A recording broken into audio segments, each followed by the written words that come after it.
আমাৰ সমস্যা আছিল, বহুত সমস্যা আছিল।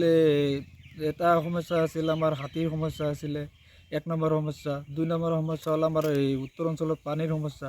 এইগিলা আমাৰ সমাধান হোৱা নাই। কোনে সমাধান কৰিব পৰা নাই? আমাৰ অজয় ছাৰে সমাধান কৰিব পৰা নাই। তেতিয়াহ'লে আমি এবাৰ চাওঁ, বেলেগ একজন যদি তাই যদি পাৰে বা সিজনে যদি পাৰে, নতুন আহিছে যি আহিব, ইণ্ডিয়াত দিব, তেতিয়াহ'লে এতিয়া যদি আমাৰ ইণ্ডিয়াৰ পৰা অৰূপ কুমাৰ দে ছাৰক দিয়ে, তেতিয়াহ'লে আমি ভোটটো দিম। কাক দিব? অৰূপ কুমাৰ দে ছাৰক। কিয় ভোট দিব তেখেতক? দি চাম এইবাৰ। একজনটো চালোঁ, আমাৰ অজয় কুমাৰ ছাৰক চালোঁ। চাওক, এতিয়া যদি আমাৰ অৰূপ কুমাৰ দে ছাৰৰ কথা কওঁ, তেখেতে আমাৰ জগন্নাথ ধাম বা পুৰীত আমাৰ মোটামুটি 100 বা 150জন যাত্ৰী লৈ গৈছিলে।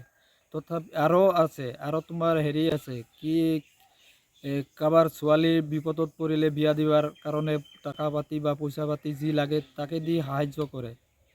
ক্ষেত্ৰত হওক বা সৰু বাচ্চাৰ বেমাৰৰ ক্ষেত্ৰত হওক, যিয়ে হওক আমাক সাহায্য কৰে। কিবা ঘৰ দুৱাৰ নাথাকিলেও সিহঁতে আহি খোজ খবৰ লয়।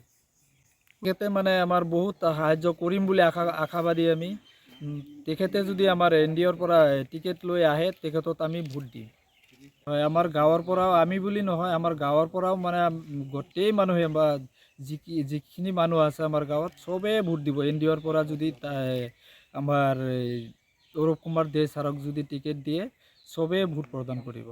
গ্ৰামা ছাৰক বা আৰু আমাৰ হেমন্ত বিশ্ব শৰ্মা ডাঙৰীয়াক ছাৰক আমি অনুৰোধ জনাওঁ যে আমাৰ NDAৰ পৰা অৰূপ কুমাৰ দে ছাৰক যাতে টিকেটটো প্ৰদান কৰে। তেখেত ভাল মানুহ, আমাৰ ৰাইজৰ কাৰণে ভাল কাম কৰিব বুলি আমি আশাবাদী আৰু আশা ৰাখিছোঁ।